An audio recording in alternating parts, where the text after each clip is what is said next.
Especialistas en ajedrez aseguran que a través de este deporte los niños y niñas mejoran notablemente su desempeño académico en las escuelas y se muestran a favor de su implementación en la malla curricular de las instituciones educativas públicas.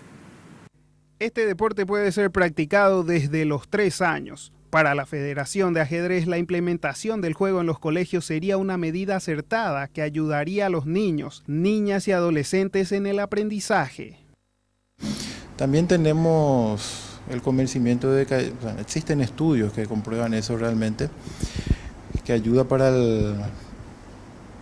para materias afines como las matemáticas, la física, la química. Por eso nosotros planteamos que sea un apoyo pedagógico justamente para que esas materias donde los chicos de repente tienen algún problema para pasar, esté el ajedrez como una ayuda para ese fin, ¿verdad?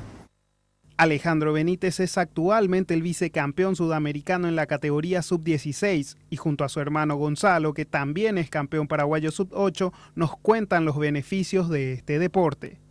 Y la verdad, muchas cosas, principalmente a manejar las situaciones y que cada cosa que uno hace tiene una consecuencia y ayuda mucho a medir esas consecuencias. ¿En el colegio? En el colegio, una de las principales ayudas sean matemáticas, por el pensamiento lógico, pero...